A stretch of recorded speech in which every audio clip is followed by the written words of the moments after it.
طلسم رو برعکس بخون میشه مسلط. ما طلسم هر چیزی رو امروز باطل کردیم، خداوند برای ما باطل کرد و رمزش رو به ما داده. ما مسلط بر تمام ذرات عالمیم امروز، خدا میدونه. که شما بدونید من اینو که میگم، من چیزهایی رو بر زبان میگم که خدا میدونه برای یک بار حتی بهش فکر نکردم. ولی امروز داشتم ادام خدمت آقای عرض می‌کردم که محمد، من خداوند این عنایت رو فرمودن که چون از کامپیوترم از مرکز برنامه ریزی شده و پر شده، فقط خداوند فرموده هر چی رو میخواد بزن روی شاسی کاری نباشه. اسمش چی بود؟ کیبورد. من سواد اونجوریم کمه. بعد میاد رو صفحه مونیتور، منم سریع ابلاغ. شما بفرمایید که با آقا کار دارم. آقای کاشانی حالا فرق نمیکنه. بله. اصلا فقط شما بفرمایید که با آقا کار دارم. با آقا با اگر خیلی بفرمایید ما خیلی راحت ترین بفرمایید که با حضرت پیغمبر. یا علی آقا، حالا آقا جون یا رسول الله اعلام که شده دیگه. حالا خب آقا جون چی بگم آقا دقیقاً بگید من بنویسم. صفر. نه عنوانی که فهم حضرت چی بگید من تماس گرفتم. حضرت پیغمبر،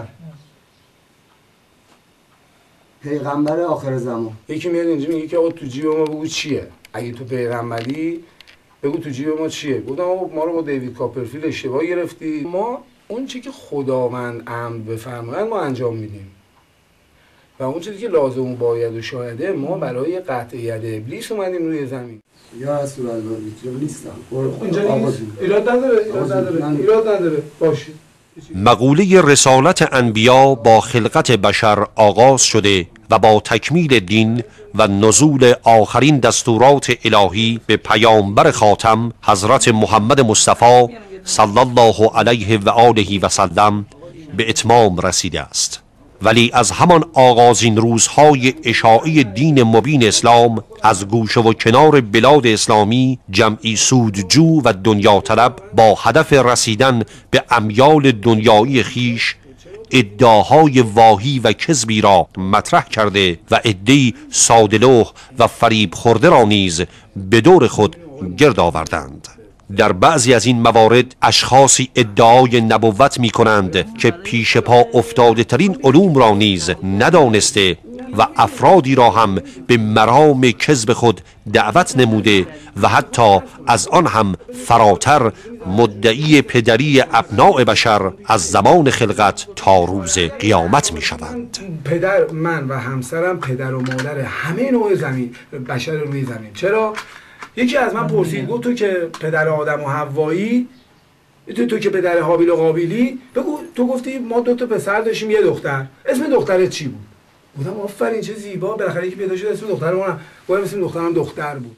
دیدم خداوند برای اولین بار مستقیم خودش رو در رو ظاهر شد. اعضای خانواده من 5 نفرن که همون 5 تن آل عبا هستن. خداوند یه جا من گفت اسخر، گفت که اسخری تو اندر میان نیایی. رفتم کامل شدم. اومدم گفتم اسخر بودم عرفان شدم. ما به همه بزرگانم گفتیم، به دوستان، به عزیزان، به هر کسی که اینجا اومد گفتیم خدا میدونه بالاترین افتخاری که ما امروز در عالم داریم اینه که ما پدر خانم فاطمه زهراییم. دیدم خداوند خودش هم ظهور فرمودن. گفت مثل این که ما خودمون تا نیاییم به زمین، مثل این که این پرونده دین و غیره و ذالک و همه این داستان مثل که نمیخواد تموم بشه. تا سیکل درس خوندم، تا 3 راهنمایی، 2 ابتدایی رد شدم، 5 ابتدایی رفوزه شدم، 2 راهنمایی مردود شدم، 3 راهنمایی رو با 8 تا تجدیدی با استفاده از تک ماده تونستم قبول بشم. تا آن که دیدم روی او دریافتم منظور او، فرمود آن رب ودود که امروز همه ظهور کنیم. بلاحت‌های این گونه با ادعای نازل شدن دینی جدید در این روزگار بسیار است و شاید به جرأت بشود گفت که بیشترین ادعا در امر نبوت، مهدویت، ارتباط با غیب و غیره در دوره ما روی می‌دهد.